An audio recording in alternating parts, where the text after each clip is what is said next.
till 1987 was called Sir John Wells. And later on in life, Sir John came to see me. He'd been very pro the common market, very pro the EEC, and he came to see me late in life and said, I think I've made a terrible mistake, but I want to correct it. And Sir John joined me as a member of UKIP. So that was one good start. But then, of course, from 1987, somebody else was the Member of Parliament for Maidstone, and she's quite well known, isn't she?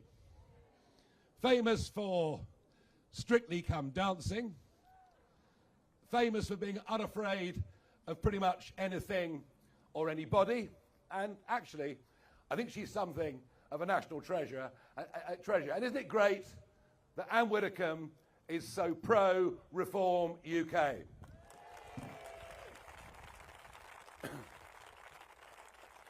Now, this whole campaign, I've been talking about the things that matter in life. Family, community, and country. And so, I want to make a little announcement about family. Yesterday was June the 23rd, the 8th anniversary of Brexit. June the 23rd is Brexit Day. It's worthy of celebration. But it was also, yesterday, my first grandchild was born. So, I don't think I'm ever going to forget when his birthday is or when the Brexit anniversary is. You might have noticed that we're doing rather well. There is a momentum. We are the subject of conversation around the family breakfast table. There's more conversation about reform, about me, I guess, than there is anything else going on in this campaign. I guess that's partly because Sunak and Starmer are simply so monotone, so dull, so boring, and don't say anything particularly believable. But it's also because, as the new kids on the block, we've stunned everybody just how quickly we've leapt, and on Friday we saw the first opinion poll putting us on 20%, and it was the fourth poll in 3 days that had us lying in second place across the entire United Kingdom.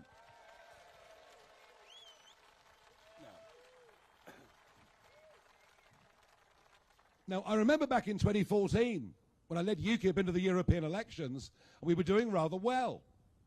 And suddenly, certain newspapers started to become pretty unpleasant. And it went on for week after week after week. And I got a letter in very spidery handwriting from a man who said, Dear Mr. Farage, not yet, Dear Mr. Farage, he said, I was in Bomber Command during World War II, and let me tell you, you only start taking heavy flak when you're getting near the target. I think you must be doing very well. And so it's been for the last few days. What appeared after the BBC interview with Nick Robinson. And by the way, I was alone. I was the only person in 2014 who said there will be a war in Ukraine. I can't take those words away, and nor would I want to. The fact that I was more far-sighted than the rest of our political leaders is not something that I'm going to apologise for. And yet this has been turned into Farage makes outrageous statement. Farage defends Putin. Well, I've done none of those things. I would never, ever defend Putin and think his behaviour in Ukraine and elsewhere has been reprehensible. But if we're going to think towards a peace at some time in the not-too-distant future, perhaps it might be helpful to understand what went wrong in the first place. Our leaders have no knowledge of history. Our leaders had no knowledge of Russian psychology. And none of this justifies what he's done. And who knows? He may have done it anyway. But we gave him to give his people a reason for doing so. And you think I'm on my own in thinking this? No, the Pope.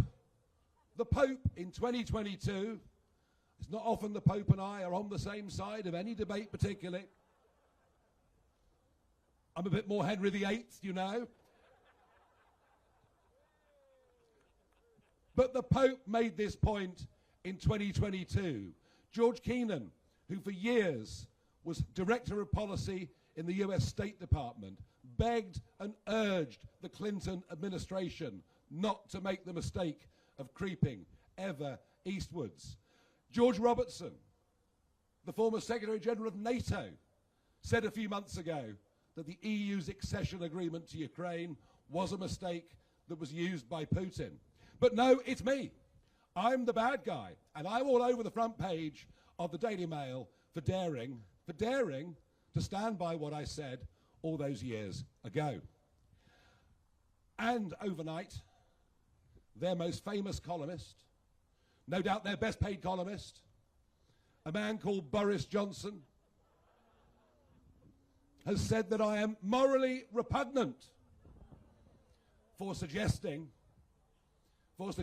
this might have been a causal factor in this appalling war that has now got perhaps nearly 1 million dead and wounded and shows no sign of changing. Well, let's have a little look at something, guys, shall we? Here is Boris Johnson. Daily Mail, are you watching? Here is Boris Johnson from 2016. This is what Boris said. Boris blames the European Union for war in Ukraine. The former mayor is called a Putin apologist after challenging Brussels expansionism. Well, perhaps it's Boris Johnson that's morally repugnant and not me, I don't know. But can you see the sheer level of hypocrisy? Can you see the nonsense of all of this? And let's be clear, this man will go down as the worst Prime Minister of modern times, a man who betrayed an 80-seat majority. Who opened the door to mass immigration? Boris Johnson. Who betrayed the will of Brexit voters? It was Boris Johnson. He pretended to be a Conservative, but he governed as a Green. He put in place net zero policies, including an ambition to turn 30% of our agricultural land into complete grow wild set aside. A net zero policy that meant the poorest in society had to pay too much.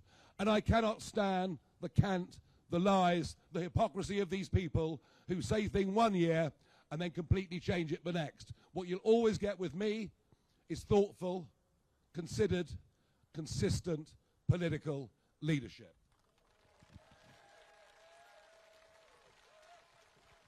But perhaps something very important comes out of this attempt to somehow stitch me up, which, by the way, is not going to work. But perhaps something very important comes out of it, and maybe these are the most important things I'll say in the entire general election campaign. There has been virtually no debate on defence whatsoever, other than a ludicrous, we're going to bring back national service, which would only apply to 30,000 young people who would join the military for a year. There's been precious little debate on defence, precious little debate about the state of our armed forces, precious little debate about how little we still do in this country for our veterans, and precious, almost no debate on foreign policy. And I say these things this morning to you because I have no doubt that the world is in a more dangerous place right now than it's been at any point since the Cuban Missile Crisis over 60 years ago. A couple of years back, we would have thought war on a global scale was inconceivable. But we now all, don't we, harbour that doubt and that worry at the back of our minds. Since 2010, this Conservative government has relentlessly driven down the ability of our Army, our Air Force and our Navy. They have cut it back to the most stunning degree. We now have at 72,000 fewer soldiers than at any time since Queen Anne, and recruitment is going wrong. We only reached the 2% as demanded as a NATO member by fiddling the figures and putting our intelligence spending in with our military spending. We don't need 30,000 young men and women to do 1 year's training with the Army. We need 30,000 at least young men and women to join the Army, get trained and stay as full-time soldiers.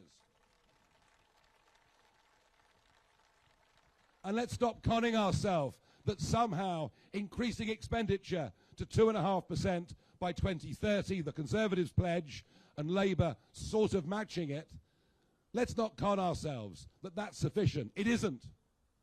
If there's one area where we need increased spending up to 3% of GDP, it is defence, and we need to do it as quickly as possible. And this matters because without the Americans, NATO is nothing. And the Americans increasingly think that we are not a serious player. They've always had the highest regard for all of our forces, especially, it has to be said, our special forces. But unless we start to build up our size, America will stop taking us seriously, NATO will stop taking us seriously, and the world will be a more dangerous place. You don't get peace through weakness. You get peace through strength. You get peace through deterrence, and that matters.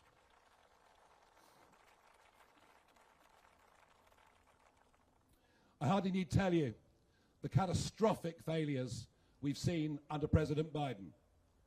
The withdrawal from Afghanistan, the handing of it back over to the Taliban after 20 years was the sign of weakness that was seen by Putin, the sign of weakness that is increasingly being seen by China, or China, as a friend of mine calls it. And of course it was the Abraham Accords, those incredible series of deals that were done between Israel and Arab states, something that happened towards the end of the last presidential term, something that Saudi Arabia was about to join, that has led directly to the attacks that we've seen on October the 7th and the awful things that are going on in the Middle East ever since. We have a war in Ukraine. We have a war in the Middle East, and who knows, potentially China will go for Taiwan. This is a very dangerous cocktail, and foreign policy matters. And I will not be lectured. I will not be lectured to by the Daily Mail, and I will not be lectured to by the Conservative Party, and least of all, I will not be lectured to by Sir Keir Starmer. Starmer, who chose to weigh in against me over the weekend. This is the same Starmer that backed Corbyn, a man that wanted us to leave NATO. So no thank you. This the same Starmer that wants to reopen the inquiries that go back 50 years against British soldiers in Northern Ireland. And this the Starmer, along with David Lammy, who wants us to join the European Defence Union. He wants us to get closer with the European Union in terms of our military strategy, which would be a disaster as far as America and NATO are concerned. So I'll take no lectures from any of them. And just think what they've done. Think of the lies we were given over going to war in Iraq. Plain, outright lies, but supported by the Labour Party and supported by the Conservative Party at massive cost to us and the loss of hundreds of thousands of lives in Iraq. And think of the total stupidity of Cameron and at the time Sarkozy deciding that a war in Libya was a good idea. And I opposed Iraq publicly, and I opposed Libya very publicly.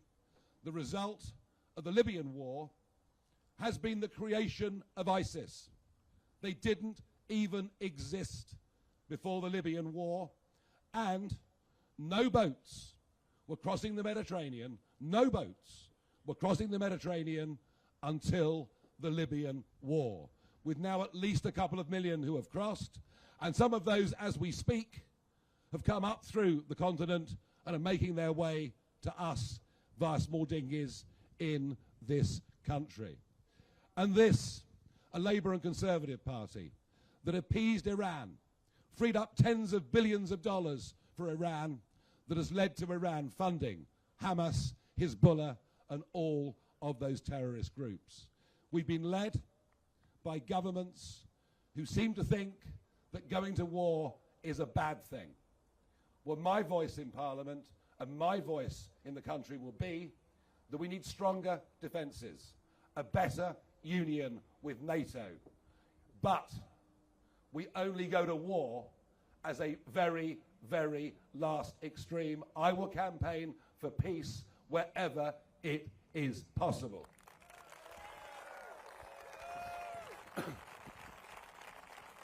Now,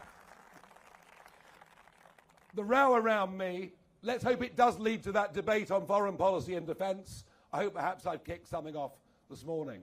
But of course it's all been acting as a very useful distraction for the Conservative Party, who seem to, these days, resemble something of an organised betting ring. The sheer level of greed and stupidity that leads people right at the heart of government, who know when the election's going to be called, to put on bets, is astonishing, but perhaps sums up the self-entitled view that this Conservative Party has after 14 years in government. There's been a fifth person named this morning, but I'll bet you that's the tip of the iceberg, because all we've seen is the Betfair data, because it's available online. I wonder how many people were running into betting shops with 100 quid, 200 quid, 500 quid. This scandal will get worse. But I hear that Rishi Sunak is on the verge of doing something very decisive about it. I understand this afternoon he'll announce that we're leaving the Gambling Commission.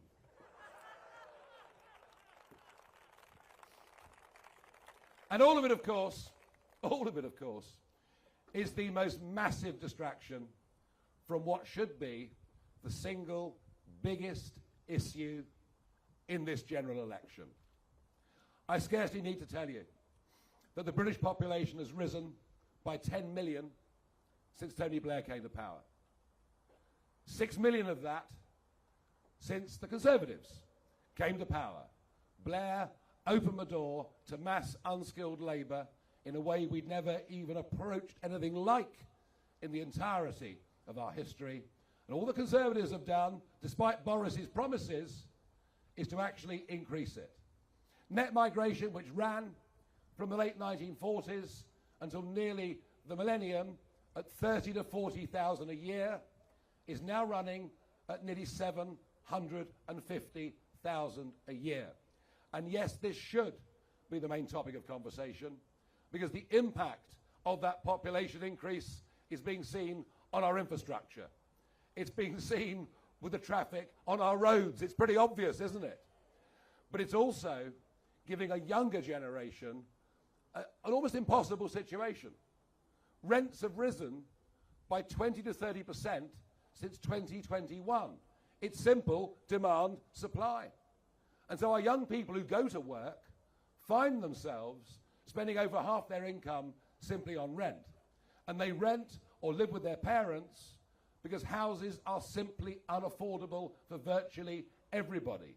Getting on the housing ladder, unless you've got wealthy parents, is now an impossible dream. And think about this. Just because of the levels of net legal migration, we have to build a new home every 2 minutes in this country. Just think of the number of new builds all over Kent. They're springing up everywhere, aren't they? And yet they're not even meeting demand for net migration, let alone the shortages that exist. And the sheer absurdity of British-born people going in many parts of this country to the back of the queue when it comes to social housing in favour of those who've just arrived, I hardly need to tell you. So we're perfectly clear. We want an immigration policy where people come and people go, of course. And there are certainly many, many, many good, skilled people that come to Britain and give us a great benefit. But one of the problems of mass immigration on this scale hasn't just been the cost, hasn't just been the fact that it's making British people poorer, which it is, hasn't just been the impact on housing, but also the massive impact on the NHS. They tell us we can't survive without foreign doctors and nurses. And yet I've good evidence of the government paying NHS trusts £1,000 bonus a time to take on foreign nurses when British nurses that have just graduated haven't got jobs, and I've got some strong documentary evidence to back that up. I've had letters from people in Kent whose sons and daughters have achieved 3 A's at A-level but can't get into medical school because we've capped the numbers of people that go to medical school because we seem to be happier to import doctors and nurses, often from poor African countries where, frankly, they need the nurses and doctors even more than we do. And of course, you can't get a new GP appointment because there are simply too many people. And everywhere you look, you see 300 houses built on the side of this town, 500 on the side of that town. Does it come with a new GP surgery? Absolutely never. So these are the things we should be talking about, and we think a freeze on overall immigration numbers for the next few years would make sense, give us half a chance to catch up. And what's amazing are the number of dependents that come. 125,000 people have come as dependents of students. I can't work it out either. And even of those who've come on work permits, the same number again have come as dependents. So we must be clear, like most sensible countries in the world, no entitlement to any benefits until you've been here for 5 years, paid your taxes and obeyed our law. And none of this is about disliking anybody. The vast majority of those that come to our country are very, very good people and often very hard-working. We just cannot live with these numbers, and we've got to start putting the interests of our own people and our own country first. But the issue I've found going all over the country, the issue that inflames people, and very often people who've come here legally as migrants, is what is happening as I speak in the English Channel. Remember, I went out 4 years ago, again and again into the Channel, to highlight what was going on, to say you might as well put a sign on the White Cliffs of Dover saying everyone welcome. We'd stop deporting people, something we were doing under Tory and Labour governments for decades. We'd stopped doing it. We'd lost our nerve. We were too frightened of a human rights court in Strasbourg. After all, it took us 10 years to deport Abu Qatada. That's the extent to which we've lost the ability to control our own borders and to choose who should stay in our country. Well, I warned that huge numbers would come. I even said there might be an invasion, which of course is the rudest word you could possibly use in BBC land. But now 4,000 boats and 128,000 people later, it does look like it's been an invasion to me. And it's mostly young men. It's 91% men who are coming from countries that are known to have terrorism, coming from countries with gang culture, coming from war zones in which many of them have been directly engaged and brutalized. These are not refugees in any normal sense of the term. And all of this has happened under the Conservatives' watch, despite promise after promise from every Prime Minister and from every Home Secretary that they would deal with it. But of course they won't. Rishi called this election because he knew the planes were not going to Rwanda. He knew it. But he told us it's okay. We've detained people. They've all been rounded up. They're in detention, waiting to go. Well, do you know that every single one of those has now been released on bail and most have absconded? No planes were going to Rwanda. So we are clear. This country must leave the European Court of Human Rights and get back its sovereignty. We must make clear that we're a very generous country. We've given refugee status to 500,000 people since 2016 alone. We're generous. We're not mean-spirited or nasty. But we need to make clear that nobody that comes via this route will ever get refugee status. And to tell the French that having given them £500 million, their navy must stop escorting dinghies across the English Channel and handing them over to border force. And if necessary, we will pick up people in those boats and under the law of the sea, we'll take them back to the French beaches if that is what we have to do.